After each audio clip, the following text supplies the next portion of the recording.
1. A Visitor for Sherlock Holmes. For many years, I shared an apartment in London with my friend Sherlock Holmes. My name is Dr. Watson. I worked as a doctor in the British Army for several years. While I was in the Army, I travelled to many strange and interesting places. I had many exciting adventures. Then, one day, in Afghanistan, I was shot in the shoulder. My wound was deep and took many months to heal. I nearly died from pain and fever. At last, I got better, but I could not work in the Army any more. I retired from the Army and came back to England. That is why I was living in London with Sherlock Holmes. I had known my friend for many years. Our address was 221B, Baker Street, in the centre of the city. I enjoyed sharing an apartment with Holmes. My friend was a very clever man. He was the most famous private detective in London. He helped to solve crimes and catch criminals. When people were in trouble or needed help, they came to Holmes. Sometimes the police came to Holmes and asked for help in catching a criminal. Sherlock Holmes did not care if his clients were rich or poor. He enjoyed solving their interesting problems. He was very happy when he was working. It was the most important thing in his life. One afternoon, I was reading a book and Holmes was standing by the window in our sitting room. Usually, he was very busy and active, but this afternoon he did not seem very happy. I was worried about my friend. "What's the matter with you today, Holmes?" I asked. "Come and stand at the window, Watson," Holmes said. "Look out into the street. See how uninteresting London is today." It was winter. The street outside was almost empty. Everyone was at home in front of their warm fires. "I need some work, Watson," said Holmes impatiently. "I cannot live without interesting problems and mysteries. That's why I became a private detective.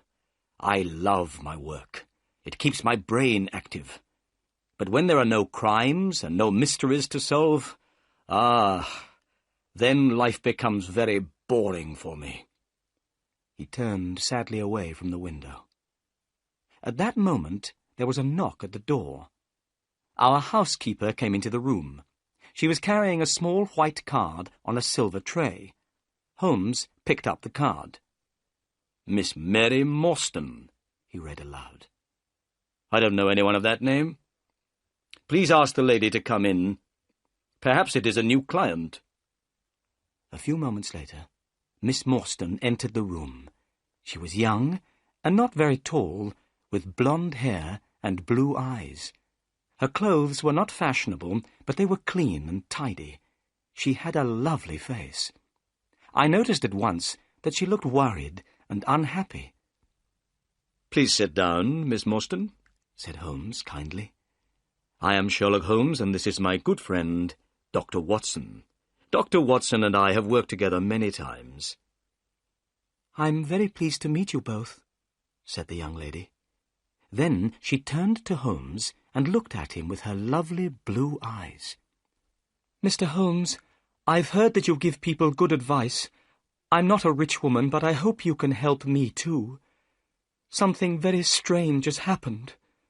Mr. Holmes, I need your help." 2. Miss Morstan's Story. Holmes rubbed his hands together excitedly. His eyes shone, and he leant forward in his chair. "Tell us your story," he said. Miss Morstan began her story, and we listened. "My father," she began, "was a captain in the army. When I was very young, he was sent to India. My mother was dead, and I had no other relatives in England. So, while my father was away, I was sent to school. When I was 17, I received a letter from my father. He said that he was leaving India and coming back to England. He gave me the address of a hotel in London.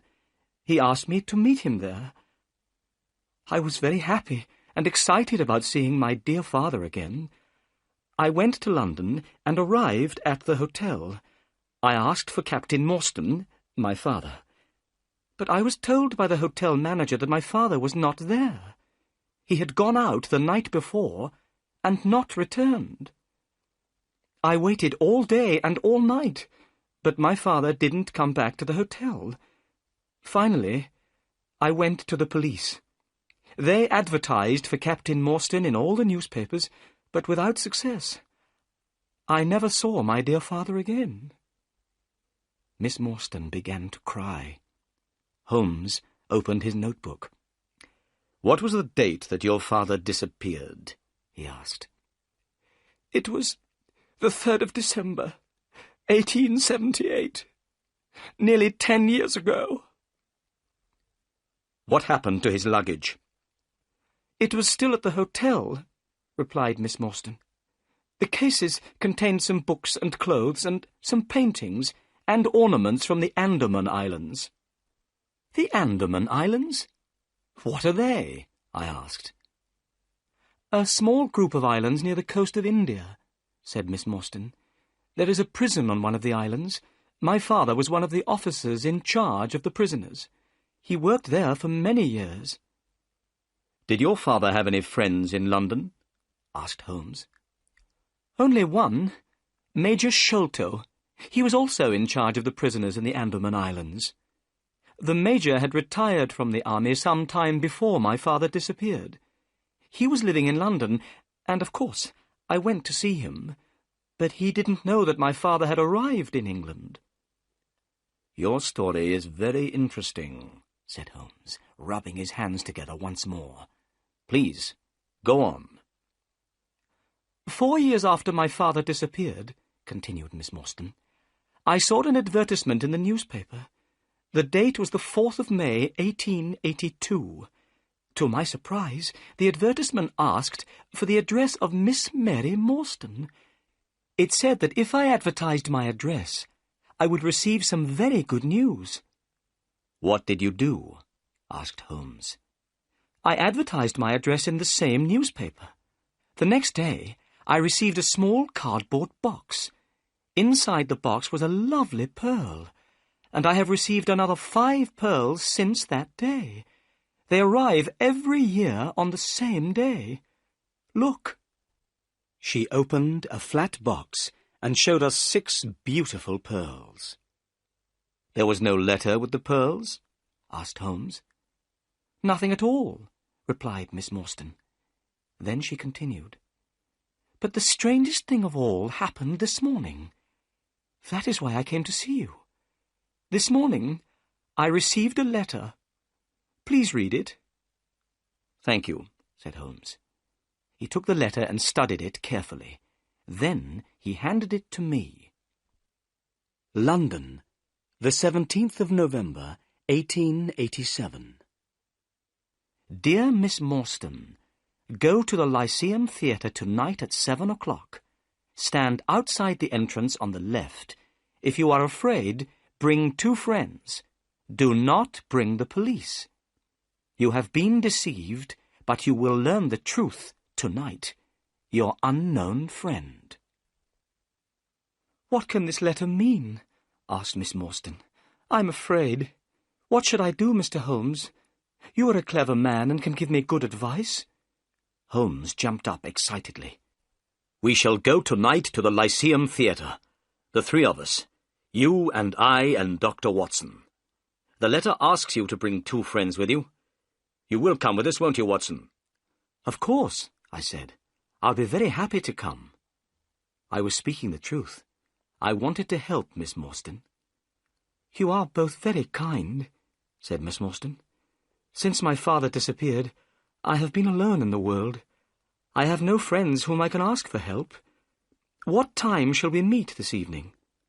Holmes looked at his watch. "It's now 3:30, he said. "Come back at 6 o'clock. Don't be afraid, Miss Morstan. This evening we'll come with you to the Lyceum Theatre. We'll meet your unknown friend, and we'll try to solve the mystery." "Thank you," said Miss Morstan. She smiled at us and left the room. "What a lovely woman," I remarked. "I'm going out now," said Holmes. I'll be back in about an hour." When Holmes had gone, I sat down by the window and tried to read a book, but I could not stop thinking about Miss Morstan. I hoped that we would be able to help her.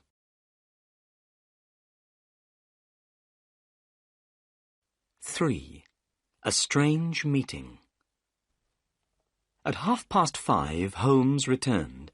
He was very pleased about something. "I have had great success, Watson," he said, as I gave him a cup of tea. "What, Holmes? Have you solved the mystery already?" I asked in surprise. No, but I have discovered something very interesting. Miss Morstan said that her father had a very good friend in India. His name was Major Sholto." "Yes," I said. "Major Sholto had retired from the army. He was living in London when Captain Morstan disappeared, but he did not know that Morstan was in England." "Well," said Holmes, "I've just been to the offices of the Times newspaper. I looked through the old copies of the newspaper, and I discovered that Major Sholto died on the 28th of April, 1882. "Perhaps I'm very stupid, Holmes, but I don't see why this discovery is interesting." "Listen," Holmes said. "Captain Morstan disappeared. He had one friend in London, Major Sholto. But Major Sholto said that he didn't know that Captain Morstan was in London. 4 years later, on the 28th of April, 1882, Sholto died. A few days later, on the 4th of May, 1882, Captain Morstan's daughter saw the advertisement in a newspaper. Then she received a valuable present. These presents came every year. Why do the presents arrive on that day? They must have something to do with Sholto's death." I was still puzzled. "But Sholto died 6 years ago," I said. "Why did Miss Morstan receive that letter today, 6 years later? The letter speaks of telling her the truth. What can it mean?" "I hope that we'll find the answers to these questions tonight, Watson," said Holmes seriously. "Are you ready? It's 6 o'clock, and here is Miss Morstan." Miss Morstan entered the room. She was wearing a dark cloak and hat. She did not seem afraid, but her beautiful face was very pale. I picked up my hat and my heaviest stick. I noticed that Holmes took his gun from his drawer and put it into his pocket. We got into a cab and were soon on our way to the Lyceum Theatre. In the cab, Miss Morstan took a piece of paper out of her bag. "Mr. Holmes, I forgot to show you this. This note was found in my father's luggage. It is very strange. I don't know what it means.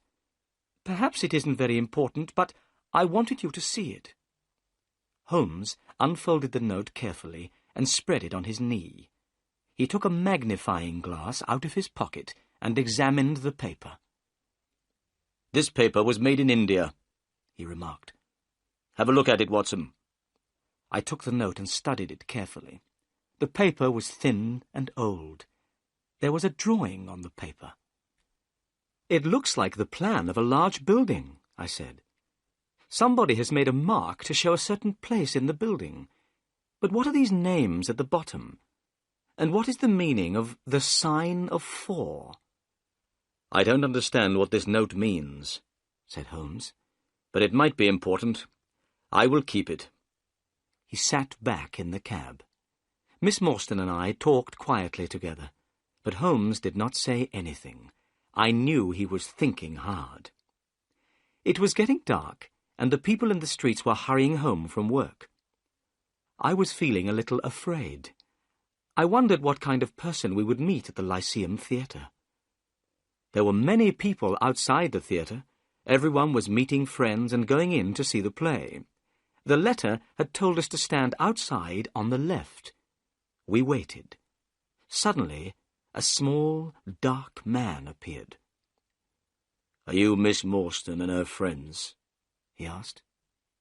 "Yes," she said. "You must promise me that these men are not policemen," said the stranger. "They are not policemen," replied Miss Morstan. "Then come with me," said the man. He led us quickly across the street to another cab and opened the door. We went inside. The man closed the door and jumped up onto the driver's seat of the cab. The horse moved off quickly. We passed through so many streets that I was very soon lost. I had no idea where we were going. I was feeling nervous, and Miss Morstan's face looked white. Sherlock Holmes was calm. Our strange driver did not turn round or speak to us. The only sound was the noise of the horse's hooves. At last, we stopped. We were outside a house in a dark, quiet street. It had only one small light in the kitchen window. There were no lights in any of the other houses in the street. We knocked at the door. It was opened immediately by an Indian servant. The Indian was wearing a bright yellow turban on his head. He had white clothes and a yellow belt. It was very strange to see such brightly coloured clothes in this quiet street in London. "My master is waiting for you," said the servant. As he spoke, we heard a man's voice. It came from one of the rooms inside the house. "Bring them in to me," the voice called. "Bring them straight in to me." 4. The Death of Major Sholto. We followed the Indian servant into the house. He stopped in front of an open door. "Come in! Come in!" said the voice. We entered, Holmes, Miss Morstan, and myself, and were astonished. The room in which we were standing was full of Indian paintings and ornaments. The carpet was soft and very thick. There were 2 large tiger skins on the walls. In the centre of the room stood a strange little man with a bald head. He was smiling, but he seemed very nervous. "My name," said the bald-headed man, "is Thaddeus Sholto. You are Miss Morstan, of course. And these 2 gentlemen?" "This is Mr. Sherlock Holmes, and this is Dr. Watson." "A doctor!" cried Thaddeus Sholto excitedly. "Oh, please could you listen to my heart? I'm very worried about my heart." I listened to his heart beating, but I could hear nothing wrong with it. "There's nothing wrong with your heart," I told him. "I'm so glad," said Thaddeus Sholto. "Miss Morstan, your father had a very weak heart. If his heart had been stronger, he would have been alive today." Miss Morstan sat down, and her face turned very white. "I knew that he was dead," she said. There were tears in her eyes. I was very angry with Thaddeus Sholto. He did not notice how much he had upset Miss Morstan. "Please, tell us why we've been brought here," said Miss Morstan. So Thaddeus Sholto began his strange story, and we listened. "My father," Sholto said, "was Major Sholto of the Indian Army. He retired from the army about 11 years ago. He bought a house in North London. He called the house Pondicherry Lodge. My brother, Bartholomew, and I were his only children. We knew that Captain Morstan, Miss Morstan's father, and our father had been very good friends in India. When we heard that Captain Morstan had disappeared, we were very upset. My brother, Bartholomew, and I also knew that our father was afraid of something. He never went out alone.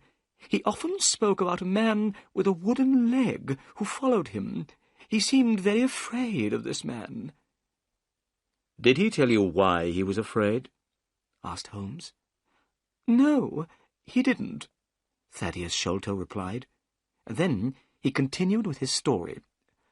"One day, in 1882, our father received a letter from India. This letter upset him very much. He became ill. Every day he grew weaker. At last, he was dying. He asked to see me and my brother Bartholomew. We went to his room. He told us to lock the door and come over to the bed. Then he held our hands and spoke to us. He said that he wanted to tell us the truth about Captain Morstan's death. He was the only person who knew this terrible secret." When Father was in India with Captain Morstan, they found a great treasure. It was called the Great Agra treasure. The jewels in this treasure were worth more than £1,000,000. Father brought the Agra treasure back to England. Morstan followed him and came at once to the house to ask for his share. But the treasure had made Father greedy. He did not want to give any of it to Morstan. He wanted to keep it all for himself. Morstan became very angry. They had a terrible argument. Father knew that Morstan's heart was weak. Suddenly, the colour of Morstan's face changed. Father saw at once that Morstan was dead. He did not know what to do. He had not killed Morstan, but he was afraid that people would believe that he had killed Morstan. He decided to say nothing. He hid the body, and he also hid the great Agra treasure. Soon the news of Morstan's disappearance spread through London. Only our father knew the terrible truth. He told us as he was dying that he had been a wicked and greedy man. He said that he had acted very wrongly, but that he had paid for his crime. The Agra treasure never brought him happiness, only fear and guilt. Then he told us that Captain Morstan had a daughter called Mary. He asked us to listen carefully. Then he began to tell us where he had hidden the treasure. At that moment, a terrible change came over our father's face. He pointed at the window and cried out in a voice full of fear, "Keep him out! Keep him out!" My brother and I stared round at the window. We saw a horrible face looking in through the window. It was wild and had a black beard and cruel eyes. We rushed to the window, but the man had gone. When we went back to the bed, Father was dead. "What did you do then?" asked Holmes. "We ran out into the garden," replied Sholto. "We looked everywhere, but we found nothing. In the morning, we went to our father's room. We found that someone had been in the room during the night. There was a piece of paper on the bed beside my father's body, and on this paper some words were written. These words were, 'The sign of 4. 5. The Great Agra Treasure. Holmes, Miss Morstan, and myself looked at each other in surprise. My body felt cold with fear. "The same words, 'The sign of 4, were written on that strange note in Captain Morstan's luggage," said Holmes.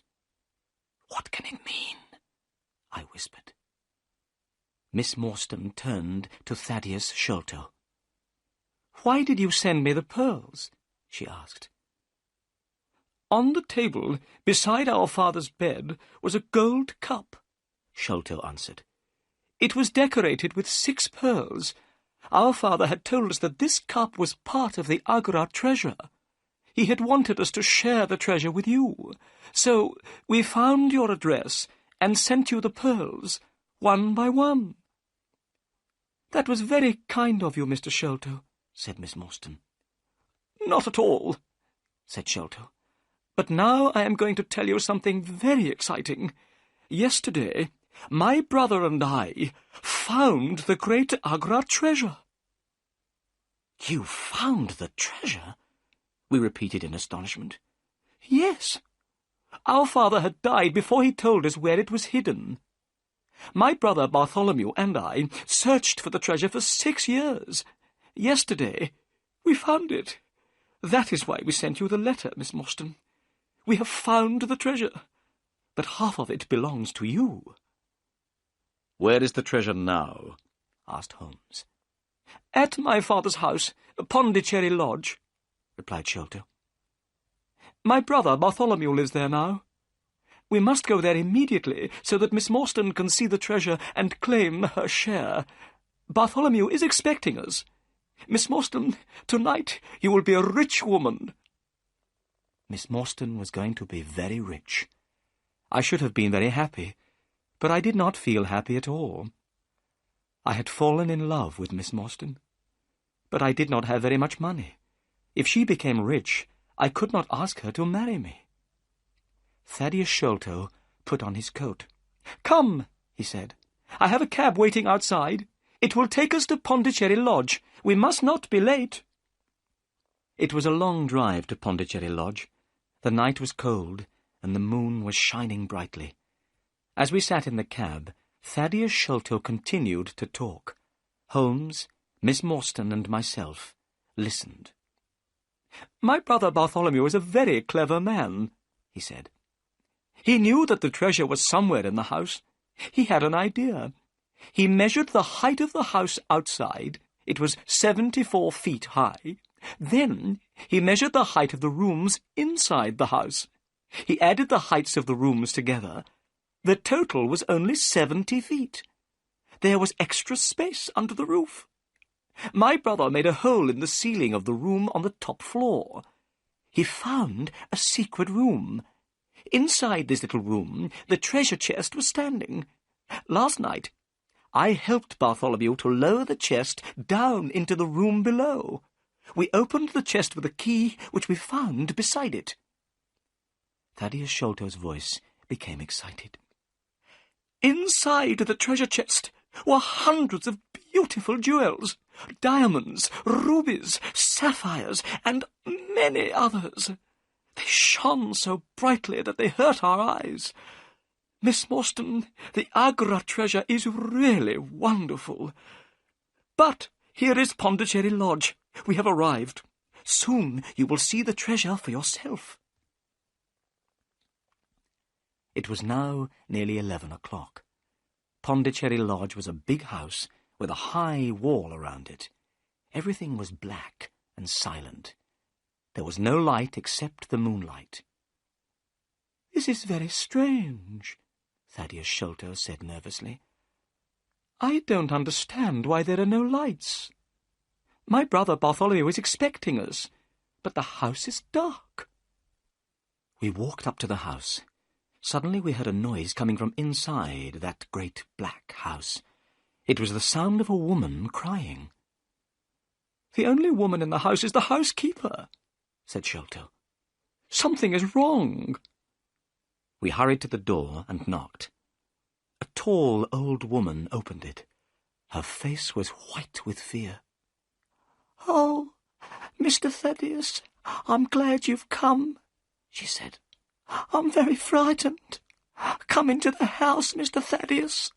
Oh, I'm glad that you're here. Something terrible has happened to your brother."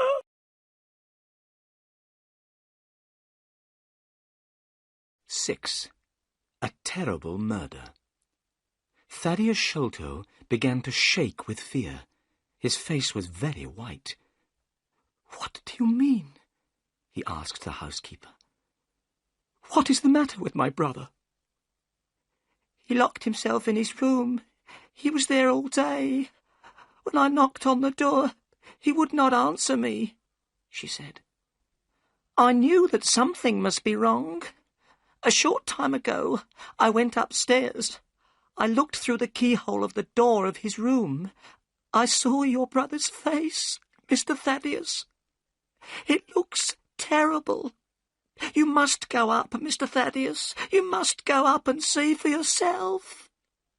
The housekeeper started to cry again. "You must all go upstairs," said Miss Morstan. "I'll stay here and look after this poor woman." We left the two women, Miss Morstan and the housekeeper, downstairs. Holmes took the lamp and led the way. Thaddeus Sholto and I followed him. We climbed up the stairs. There was a passage at the top of the stairs. At the end of the passage was a door. Thaddeus Sholto pointed to this door. "That's the door of my brother's room," he whispered. We hurried forwards. Holmes turned the handle, but the door was locked. Then he bent down and looked through the keyhole. He stood up again, quickly.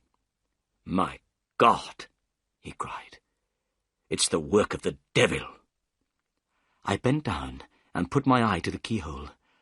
I felt very sick and afraid. The bright moonlight was shining into the room.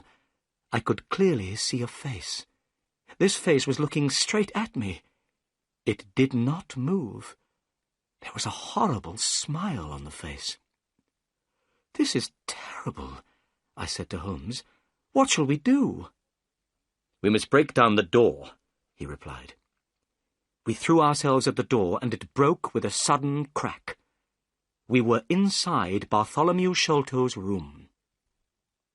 Bartholomew Sholto was dead. He was sitting in a chair by a table. His body was stiff and cold. I could see that he had been dead for many hours. The dead man's body was twisted with pain. There was a horrible smile on his face. There was a piece of paper on the body. Holmes picked it up and read it. "Look," he said. In the light of the lamp, I read with horror, "The sign of 4." "What does it mean?" I asked. "It means murder," Holmes replied. He pointed to Bartholomew Sholto's ear. "Look." I looked. I saw something sticking in the dead man's skin near his ear. "It looks like a thorn," I said. "It is a thorn," said Holmes. "You can take it out, but be careful. It is poisoned." I took the thorn between my finger and thumb. I pulled it away easily from the dead man's skin. I looked at it. It was hard and sharp. I saw that it had poison on it. "So, this is how Bartholomew Sholto died," I said. "What a terrible death! But who killed him, and why?" We had forgotten about Thaddeus Sholto. He was still standing in the doorway. Suddenly he gave a cry. "The treasure has gone," he said. "They've stolen the treasure. Look! Do you see that hole in the ceiling? We lowered the treasure down through that hole last night.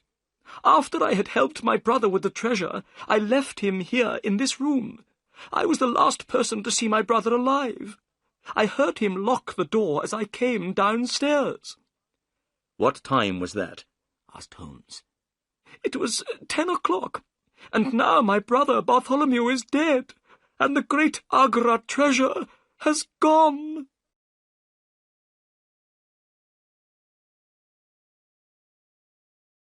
"7. The Tiny Footprints." "Go to the police station, Mr. Sholto," said Holmes. "Ask the police to come quickly. Dr. Watson and I will wait here."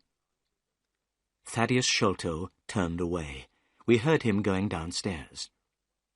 "Now, Watson," said Holmes, "we have some work to do before the police arrive. We must find out how the murderer got into the room. The door was locked, but what about the window?" He carried the lamp to the window and examined the window-sill carefully. "Look," he said. "Someone has come in by the window. Here is the print of a foot on the window-sill. And here is a round mark. And look, on the floor. Here is another footprint and another mark. And again by the table. See, here, Watson." I looked at the marks. Some were footprints, but some were in the shape of small circles. "Those are not footprints," I said. "No," replied Holmes. "They are the marks made by someone with a wooden leg." "Someone with a wooden leg?" I said. "Holmes, Thaddeus Sholto told us that his father was afraid of a man with a wooden leg." "Yes," said Holmes. "But the wooden-legged man was not alone. Someone else has been here too. Look outside." We both went to the window and looked down. "We are very high up," said Holmes. "A man with a wooden leg would not be able to climb here by himself." "Two people came into this room. We will call them number 1 and number 2. Number 2 is the wooden-legged man. But who is number 1? And how did he get in?" I looked round the room. I thought quickly. Then suddenly I knew the answer. In the ceiling of the room was a hole. Thaddeus Sholto had told us that his brother had made this hole. The Agra treasure had been hidden in the secret room above. The two Sholto brothers had lowered the treasure chest through this hole the night before. A set of steps was standing beneath the hole. On the floor by the set of steps was a rope. Number 1 must have looked through the hole in the ceiling, I said. He saw Bartholomew Sholto sitting on the chair below him. He killed Sholto with a poisoned thorn. Then he must have taken the rope, opened the window, and thrown the end of the rope down into the garden. His friend, number 2, the wooden-legged man, must have been waiting below. Number 2 climbed up the rope with the help of number 1. The murderers then lowered the treasure chest to the ground with the rope. Number 2 climbed down the rope. Number 1 got out of the room through the hole in the ceiling. Excellent, Watson, said Holmes. We shall now go up and have a look at the secret room. Perhaps we can find out more information about number 1. We climbed the steps and found ourselves in a small, dark room without any windows. There was thick dust on the floor. It was here that the treasure had been hidden for so many years. Look, said Holmes. There is a small door in the roof. That is how number 1 got in. Then Holmes shone the lamp down at the floor. By the light of the lamp, I saw that the floor was covered with many footprints. They showed very clearly in the thick dust. They were the prints of bare feet. But they were not the footprints of an ordinary man. They were extremely small. Suddenly, a horrible thought came into my mind. "Holmes," I whispered, "a child has done this terrible thing." Holmes did not answer. He was still studying the tiny footprints. Finally, he spoke. "No," he said slowly. "I don't think it was a child. Look at this footprint. Look at the marks of the toes. They are very wide apart. It is not a child's footprint. It is a man's. They are the prints of a tiny man."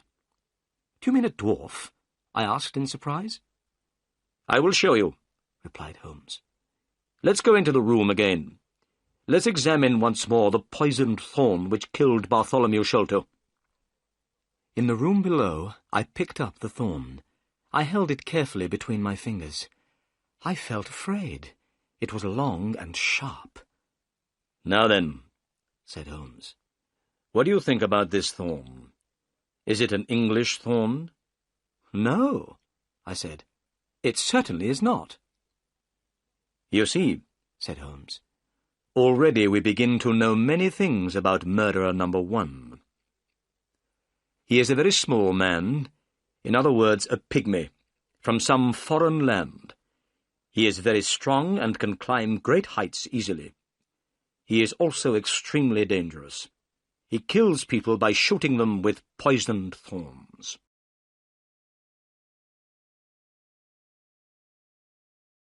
"8.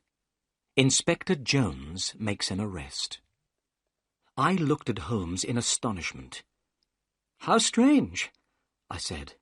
"Why are a pygmy and a wooden-legged man working together? Who are these people, Holmes, and why did they kill Bartholomew Sholto?" "They wanted the treasure, of course," answered Holmes. "Last night, Bartholomew Sholto was sitting in this room with the treasure. The pygmy came in through the roof and saw him. The only way to get the treasure was to kill Sholto." "And what about the paper with the sign of 4? I asked. "It must mean revenge," Holmes answered. "Remember that a paper from the sign of 4 was also found on the dead body of Major Sholto. I don't know why someone wants revenge on the Sholto family, but we know that someone wanted revenge. They also wanted the treasure, and they were prepared to kill the Sholtos, father and son, to get the treasure." Holmes took out his magnifying glass and started to examine the room again. There were some bottles and tubes in one corner of the room. Bartholomew Sholto must have been interested in chemistry. A glass tube had broken, and a dark liquid had spilled onto the floor. Holmes gave a loud cry of joy. "Come here, Watson," he said. "What can you smell?" I walked over. Suddenly, I smelled something very strong and unpleasant. The smell was coming from the dark liquid on the floor. "It smells like tar," I said. "It is similar to tar," Holmes answered. "It is creosote." He was smiling and rubbing his hands together. "Why are you so pleased?" I asked. Holmes pointed to the floor. I saw a clearly marked small footprint. I realized that the pygmy had stepped in the creosote. "I know a dog which loves the smell of creosote. It will follow this smell for miles and miles," said Holmes. "We'll catch these murderers now." Just then, we heard footsteps and loud voices outside the room. "It's the police," said Holmes.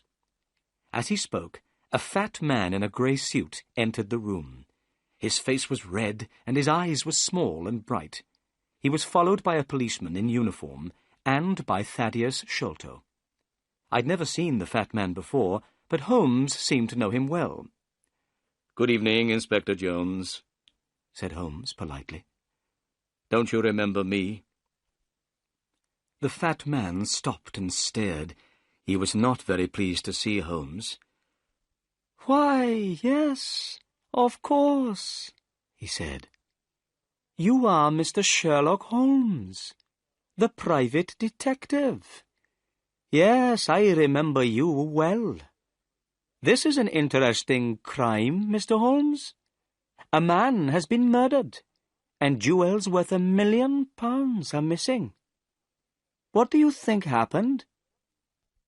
"Well," began Holmes, but Inspector Jones did not want to listen to my friend. He thought his own ideas were better. "Listen, Mr. Holmes. I will tell you what I think," he said importantly. "This man, Thaddeus Sholto, tells me that he was with his brother last night. They discovered the treasure together. He was the last person to see his brother alive. Now, I think that Thaddeus Sholto killed his brother. Then he ran off with the jewels." "Oh, no, it isn't true," cried Thaddeus Sholto. "What about the poisoned thorn in the dead man's skin?" asked Holmes. "And the paper with the sign of 4? "The thorn belongs to Thaddeus Sholto," replied Jones quickly. "I don't think the paper is very important. Perhaps it's a trick. But wait a moment. What's that up there? I see a hole in the ceiling. I must have a look." Inspector Jones went quickly up the steps. We heard him moving about noisily in the room above. Then he came down again. He was hot and dusty. "I know everything now," he cried. "I have found a door which leads out onto the roof. That was how Thaddeus Sholto escaped." "But the footprints," began Holmes. Inspector Jones was not listening. He had not noticed the tiny footprints. He turned to Thaddeus Sholto. The poor man was shaking with fear. "Mr. Sholto," said Jones, "I arrest you for the murder of your brother." "I didn't do it," Thaddeus cried. "Please, Mr. Holmes, believe me." "Don't worry, Mr. Sholto," said Holmes. "I know that you didn't kill your brother. I will find the murderer." Inspector Jones turned to Holmes angrily. "Listen, Mr. Holmes," he said. "This is a matter for the police. It has nothing to do with you. Good night, gentlemen." Inspector Jones and the policeman took Thaddeus Sholto away. A few minutes later, the house was quiet again.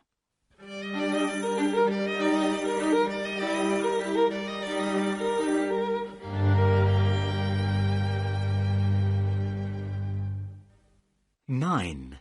The Dog That Loved Creosote." "The police don't want my help, Watson," said Holmes, as soon as the inspector had gone. "Inspector Jones thinks he has solved the crime and caught the murderer, but they have arrested the wrong man."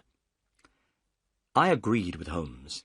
I was sure that Thaddeus Sholto was not the murderer. "We must be quick, Watson," said Holmes. "I want you to do 2 things. First, take Miss Morstan home. Second, go to this address, 3 Pinchin Lane. Ask for Mr. Sherman. He has an old dog called Toby. I want you to bring Toby here. Meet me here in 2 hours' time." I took Miss Morstan home in Thaddeus Sholto's cab. She was very upset by what had happened and spoke very little. I promised that I would visit her the next day. Then I went to the address which Holmes had given me. It was the middle of the night, and the streets of London were black and silent. As the cab went along, I thought about everything that had happened. We had discovered the truth about some things. The death of Captain Morstan, the sending of the pearls to Miss Morstan, the advertisement, the letter. All these things were clear. Now there were other mysteries which we had to solve. Where was the Indian treasure? What was the plan found in Morstan's luggage?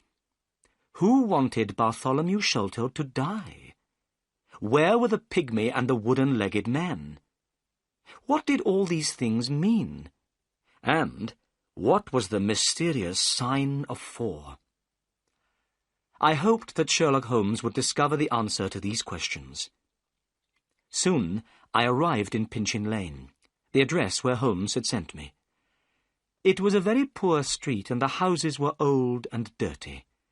I found house number 3 and knocked on the door. After some time, a face looked out from a window above. It was not a friendly face. "Who are you?" said the face angrily. "What do you want?" Come down and open the door," I said. "I have something to ask you." "Go away at once," said the face. "If you don't, I'll let out 50 dogs upon you." "My friend, Mr. Sherlock Holmes," I began. At these words, the window suddenly shut, and a few minutes later, the door opened. I saw an old man with grey hair and beard, holding a candle in his hand. "Come in, sir," he said. "I'm Mr. Sherman. I'm sorry that I was rude. I didn't know that you were a friend of Sherlock Holmes." I went into the small, dirty house and stopped in astonishment. There were cages everywhere I looked. All the cages contained different kinds of animals. I could see their eyes shining in the candlelight. "What does Mr. Holmes want?" asked the old man. "A dog called Toby," I answered. "Toby is my best dog," said Mr. Sherman. "He loves to follow strong smells, especially the smell of creosote. That's his favourite." "That's why Mr. Holmes wants him," I said. "Wait here. I'll go and get him." The old man came back after a few minutes. He was pulling a dog on a lead. The dog looked very strange. It had very long ears and very short legs, and its eyes were large and sad. "This is Toby," said Mr. Sherman. "He'll go with you. He's a friendly dog." The dog licked my hand and wagged its tail. I put some money into Mr. Sherman's hand, and the old man gave me Toby's lead. When I got back to Pondicherry Lodge, I found Sherlock Holmes standing outside the door. He was smoking his pipe. "Excellent, Watson," he cried when he saw me.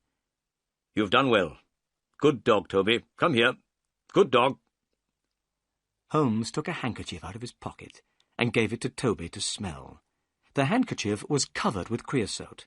The dog went mad with excitement. His sad eyes shone with happiness, and his tail wagged. "See how he loves the smell," said Holmes. "We won't have any problems now." Holmes pointed at a drain pipe, which went down from the roof of the house. "While you were away, Watson," he said, "I went up onto the roof and discovered how the pygmy climbed up and climbed down again. He used that drain pipe." The drain pipe ran all the way down from the roof to the garden below. There was a large barrel full of water under the end of the drainpipe. "He climbed down that drainpipe and on to the barrel beneath," said Holmes. "It was very easy to follow his trail. He left marks everywhere. He also dropped this." Holmes put his hand in his pocket and took out a small bag made of dried grass. I looked inside. To my horror, I saw 5 or 6 long, dark thorns. They were the same as the one which killed Bartholomew Sholto. "The murderer has lost these," said Holmes. "Let's hope that he doesn't have any more. Don't touch them, Watson. They are poisoned. But come, where's Toby? We must begin." Holmes took Toby's lead and pulled the dog to the bottom of the water barrel. Toby smelled all round carefully. Suddenly, he began to bark excitedly. He had found his favourite smell, the smell of creosote. Then he started to pull at his lead. "He's on the trail," cried Holmes. "Let's go!"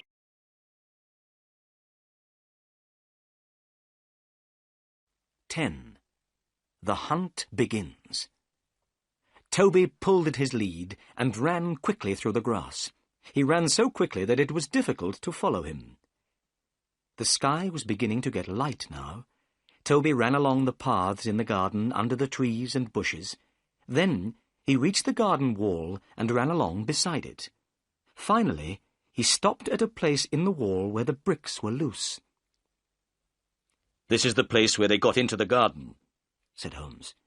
"It is easy to climb up and down here. Look, do you see this mark?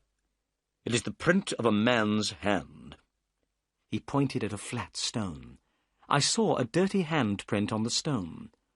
Holmes picked up the dog and climbed over the wall. I followed. Toby soon found the trail again. Toby did not look to the right or the left. He ran straight ahead with his nose to the ground. He loved the smell of creosote. Nothing could stop him from following it. As we hurried along, I thought about the wooden-legged man and the pygmy. I wondered what would happen when we found them. I knew that they were dangerous. I wished that I had brought my gun with me. Toby was still following the trail. Now we were passing through small, narrow streets. The people were just beginning to wake up. The men were going on their way to work. The women were opening their windows and cleaning their houses. Suddenly, Toby ran down a path. This path led straight down towards the River Thames. Soon the river appeared in front of us. Toby ran faster and faster. The path went down to the water's edge. It ended at a small wooden jetty. Toby stopped. He ran backwards and forwards, trying to find the smell. He looked up at us sadly with his large eyes. He did not know what to do. "They've got into a boat here," said Holmes. There was a small house beside the jetty. A notice was hanging from one of the windows. On it was written in large letters, "Mordecai Smith, Boats and Steam Launch for Hire." There was no one on the jetty. Several small boats were near the jetty on the bank of the river. Holmes looked at these boats. "I wonder where the steam launch is," he said. "I think we must ask a few questions." He knocked loudly at the door of the house. A large woman with a red face opened it. A child was crying somewhere inside the house. I saw that the woman was very upset about something. She had been crying. "Good morning," said Holmes politely. "Are you Mordecai Smith's wife?" "Yes," replied the woman. "What do you want?" "Could I speak to your husband, please?" asked Holmes. "No, you can't. He isn't here. I haven't seen him since yesterday morning." "Oh," said Holmes. "I wanted to hire a boat." "Well, perhaps I can help you," said Mrs. Smith. "Which boat do you want?" "I wanted to hire the steam launch. I have heard it is a very good boat. Let me see, what's the name? The Aurora, sir," said Mrs. Smith. "Oh, yes, that's right. I remember now. But where is the Aurora?" said Holmes, looking around. "I don't see a steam launch anywhere." "Oh, sir, my husband has gone in the Aurora," Mrs. Smith replied, and burst into tears. "I'm very worried about him. I don't trust that wooden-legged man." "What wooden-legged man, Mrs. Smith?" asked Holmes in a surprised voice. "I don't know who he is, sir, but my husband went with a wooden-legged man in the Aurora yesterday morning and hasn't come back."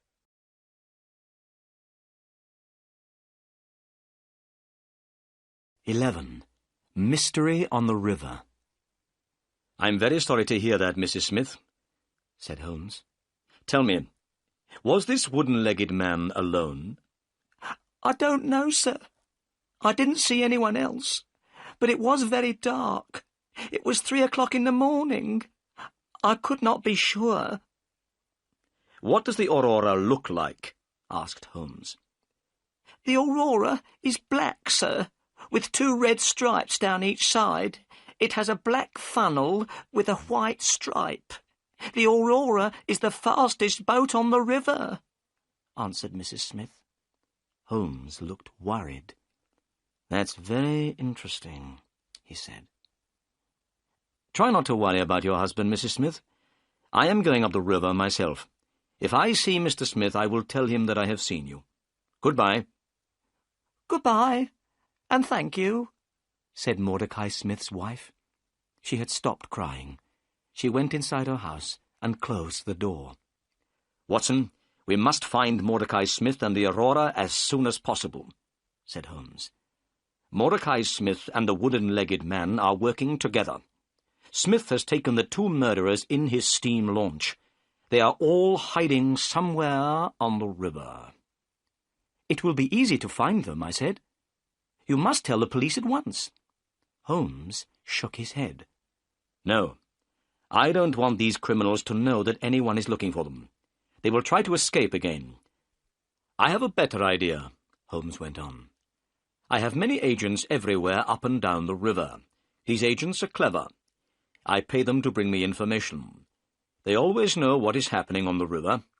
I will ask my agents to look for Mordecai Smith and the Aurora. But you look tired, Watson. Let's go home and have breakfast."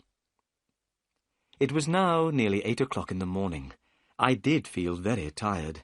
I was glad to go home to Baker Street. When I had a bath and changed my clothes, I came downstairs to breakfast. Holmes was drinking coffee and reading a newspaper. "Look, Watson," he said. "Here is a report about the murder of Bartholomew Sholto at Pondicherry Lodge, and about the arrest of Thaddeus Sholto by Inspector Jones last night." I took the paper and read the report.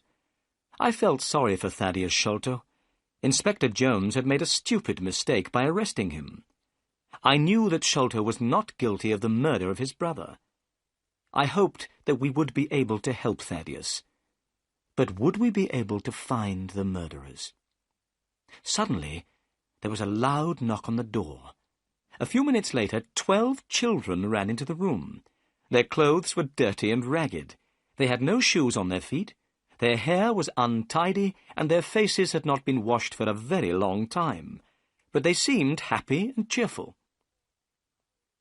"Good morning, Mr. Holmes," said the children together. "Who are these children, Holmes?" I asked in astonishment. Holmes laughed. "These are my agents," he said. "I sent a message for them to come. Look at them. They can go anywhere, see everything, hear everything. Nobody is afraid of children." Holmes gave each of the children some money. Then he told them what he wanted them to do. "You must find a steam launch called the Aurora," he said. "It is on the river somewhere, and belongs to Mordecai Smith. The Aurora is black with 2 red stripes down each side. It has a black funnel with a white stripe. You must find it. Now go." The children ran out of the room, all talking together. They went down the stairs and out into the street. My agents will find Mordecai Smith and the Aurora, said Holmes. Now, we must wait.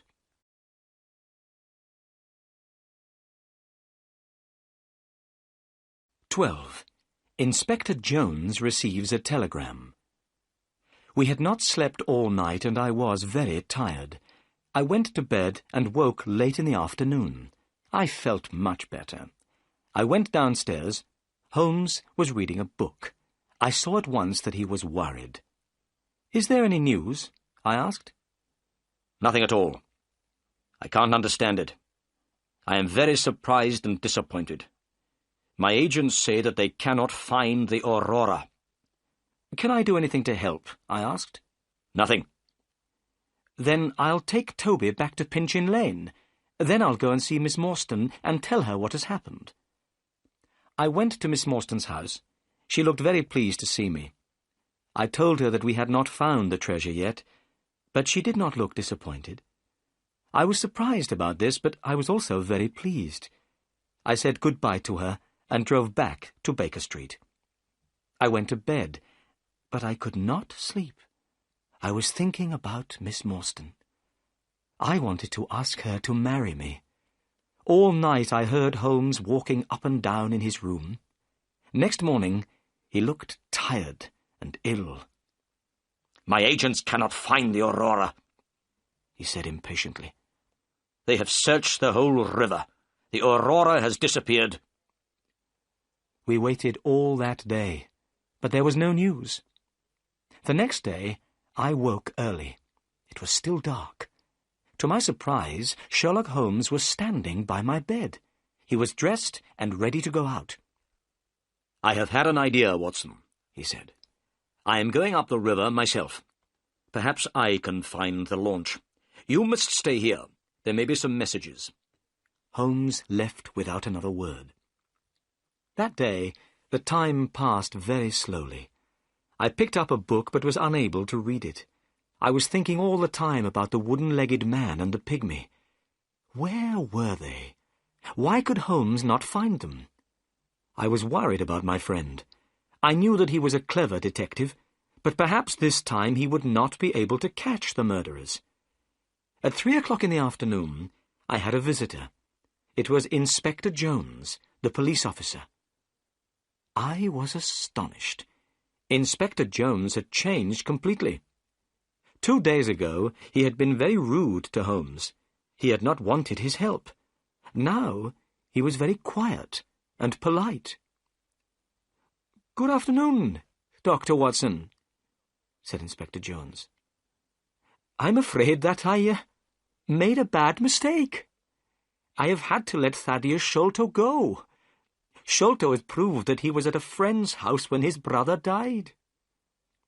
Inspector Jones looked so sad that I began to feel sorry for him. "I've received a telegram from Sherlock Holmes," the inspector went on. "Here it is."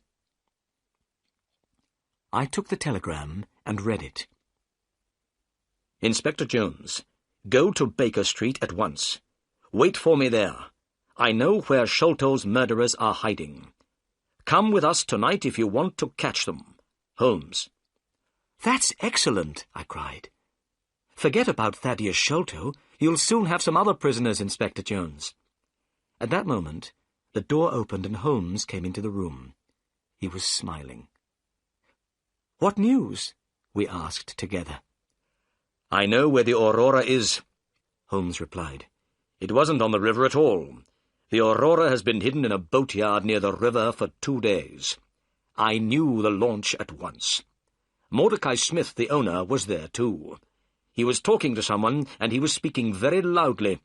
He said that he had to have the Aurora ready for 8 o'clock tonight. His 2 gentlemen were leaving for America. Their ship was waiting for them out at sea, and they must not be late. I knew immediately what they were planning to do, went on Holmes, and I know what we must do. Inspector Jones, will you help me? "I was wrong before, and you were right," said Jones sadly. "I didn't listen to you then, but I'll help you now." Good, said Holmes. "We need a fast police launch, as fast as the Aurora. It must be ready this evening. And 2 or 3 strong policemen to come with us." "I'll arrange all this," said Jones. "Excellent," said Holmes. "Tonight, the 3 of us, you and I and Dr. Watson, will be on the police launch. We will be waiting outside the boatyard at 8 o'clock. We'll be ready for the Aurora when she comes out. We'll catch the murderers, and we'll get the treasure."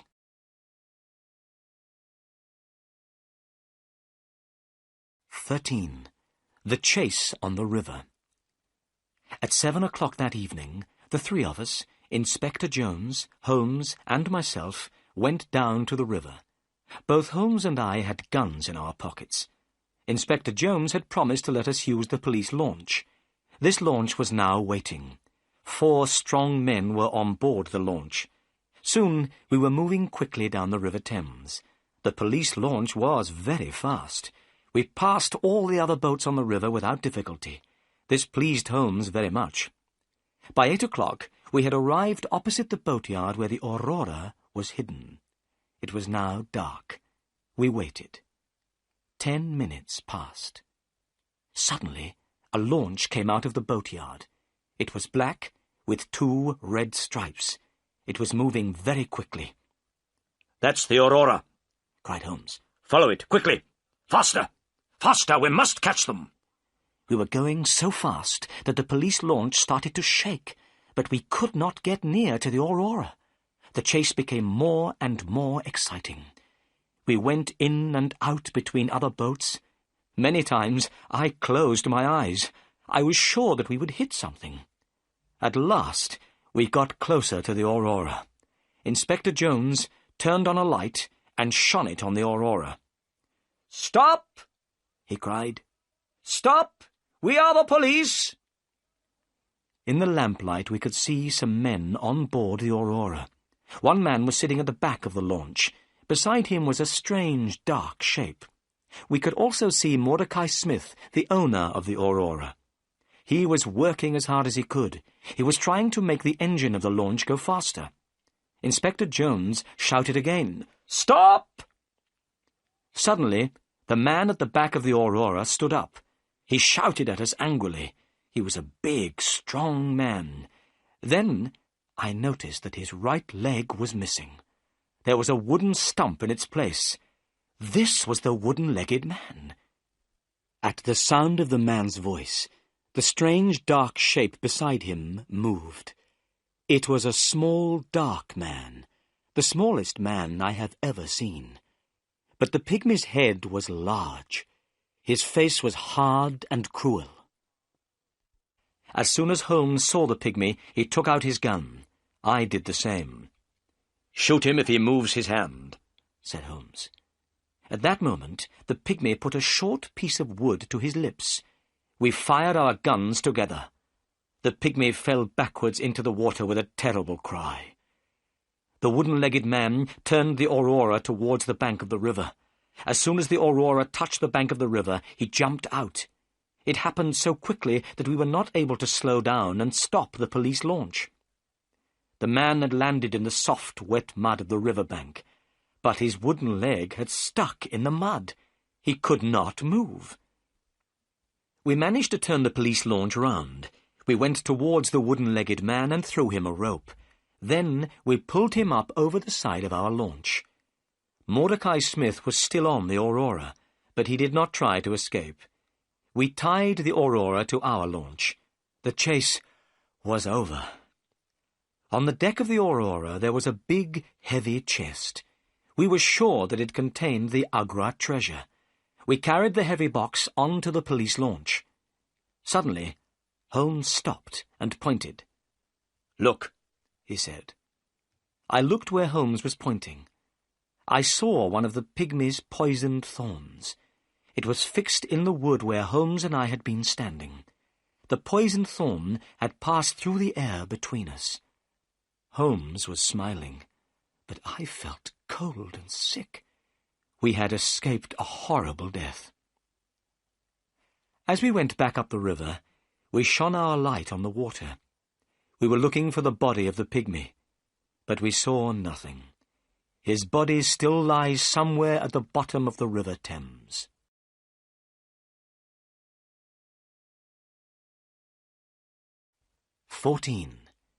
The treasure is lost. The wooden-legged man was our prisoner. He was sitting in the police launch opposite the treasure chest. He was about 50 years old. He had black curly hair and a black beard. He did not look angry any more. He was not interested in anything. "What's your name?" Holmes asked him. "Jonathan Small," replied the man. "Jonathan Small?" repeated Holmes. He took out the piece of paper which had been found in Captain Morstan's luggage. Holmes read out what was written on the piece of paper.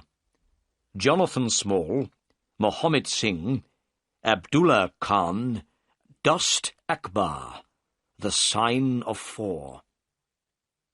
"Give me that paper," said the man. Holmes gave it to him. "Yes," Small said. "I am one of the sign of 4. This paper is a plan of the fortress at Agra in India. My 3 friends and I found the treasure many years ago. Tonight I have lost the Agra treasure, and you have killed my dear friend, Tonga. I'm not sorry about the deaths of Sholto and his son. I'm not sorry about anything. Do what you like with me." "You will tell us your story later," said Holmes. "But first, Watson, will you take the treasure to Miss Morstan?" "I shall be pleased to do that," I said.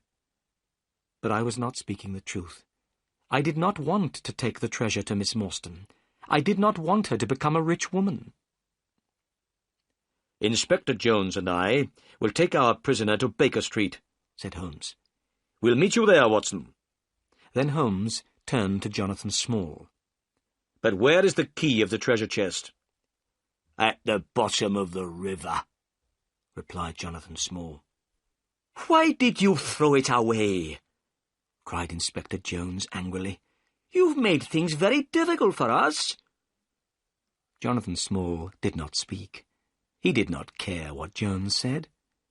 When we got to the jetty, I got out of the launch with the treasure chest. I found a cab and drove to Miss Morstan's house. Miss Morstan was sitting by the window. She was wearing a pretty white dress, and her hair was shining brightly in the lamplight. "How nice to see you," she said when she saw me. "Do you have any news?" "I've brought something better than news," I said, trying to speak happily. "I've brought the Agra treasure." I put the heavy chest down on the table. Miss Morstan did not look very excited. "So, this is the famous Agra treasure," she said. "Yes," I replied. "Half of it belongs to you, and half to Thaddeus Sholto. You are a rich woman now, Miss Morstan." "The treasure can wait," she said. "First, I want to hear all about your adventures. Please sit down and tell me everything." So I told her everything that had happened. I told her how Holmes found the Aurora. I told her about Inspector Jones and Thaddeus Sholto. I told her about the chase on the river, the death of the pygmy, and how we had caught Jonathan Small. "How brave you are," she said. "I didn't know that you were in such terrible danger." "It's finished now," I said. "Let's open the treasure chest. There isn't a key. How can we open the chest?" Miss Morstan left the room and came back with a heavy metal bar. I took the bar and put it under the lid of the chest. Then I turned it, and the lid opened. I lifted up the lid. My hands were shaking. We both looked inside. Then we looked at each other in astonishment. The chest was empty. The chest was made of very thick iron. This was why it was so heavy. "The treasure is lost," said Miss Morstan quietly. "Thank God," I said. "Why do you say thank God?" asked Miss Morstan. "Because now I can ask you to marry me. I replied, holding her hand. "Because I love you, Mary. Now you are not going to be rich, so I can tell you my feelings. That is why I said, thank God." "Then I say thank God too," she whispered.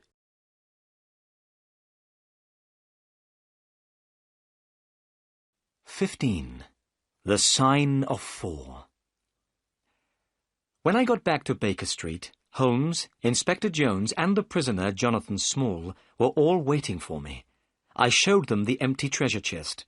Small began to laugh.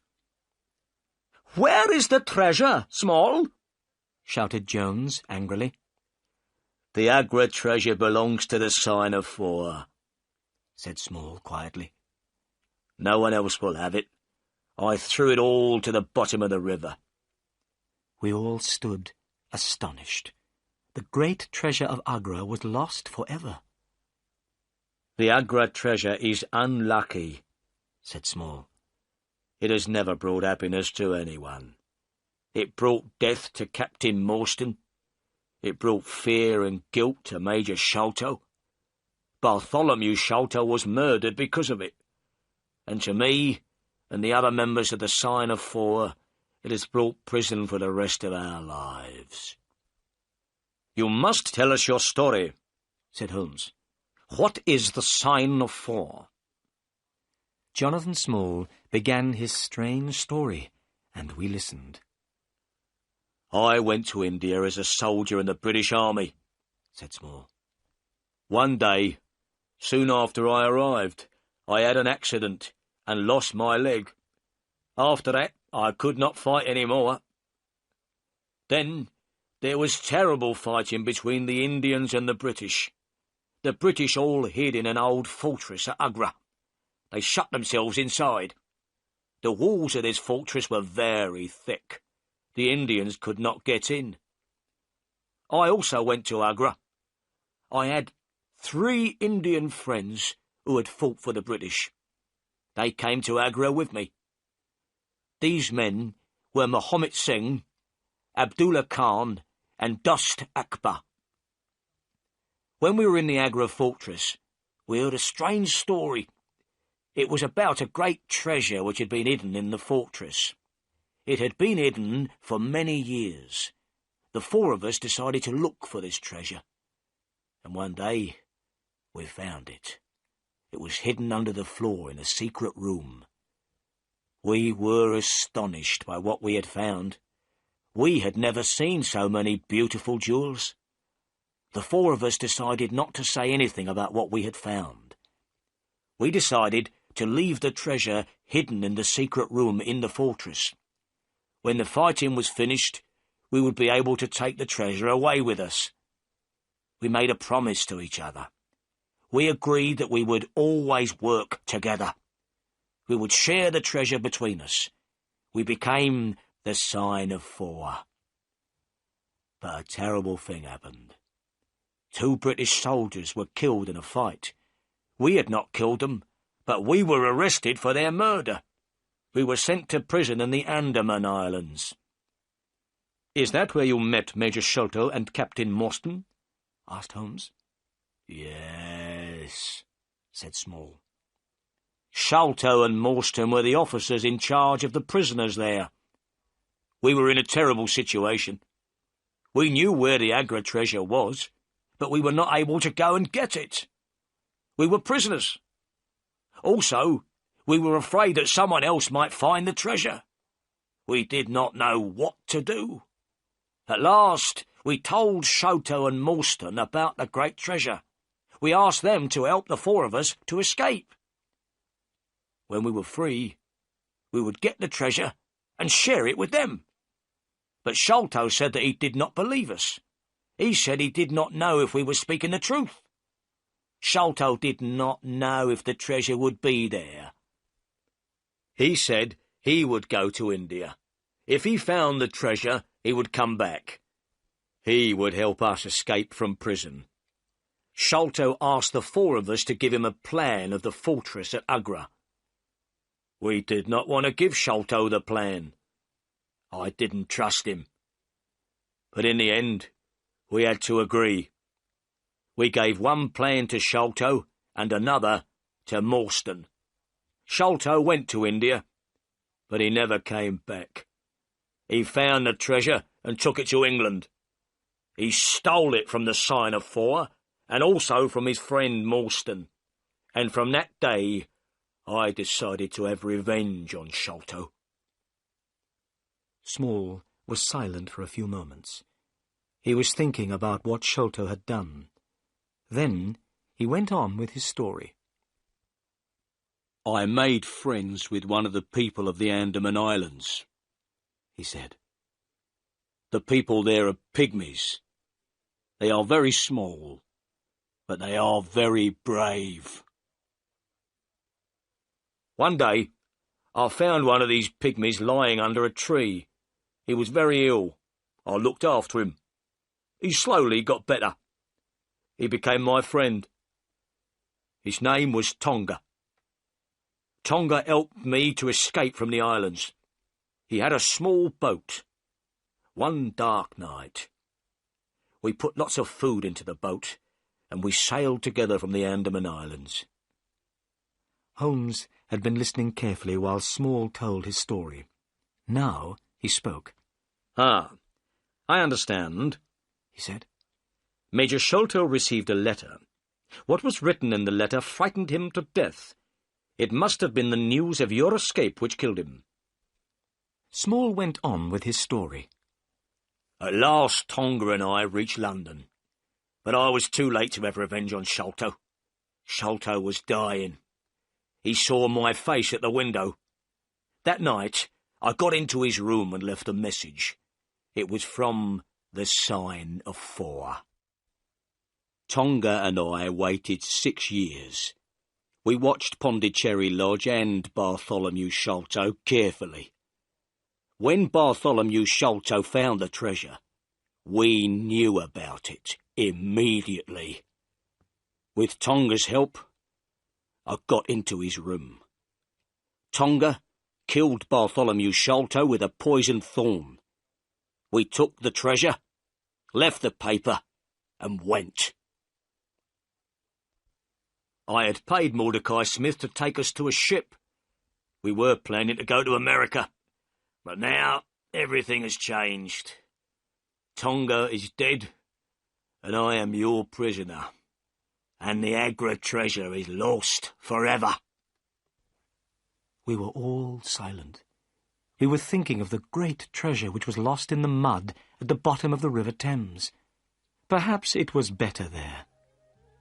Dr. Watson, said Holmes, when Inspector Jones had taken Small away. That is the end of our adventure.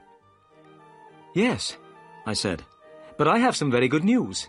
Miss Morstan and I are going to get married. Excellent, said Holmes. The Agra treasure has at last brought happiness to someone.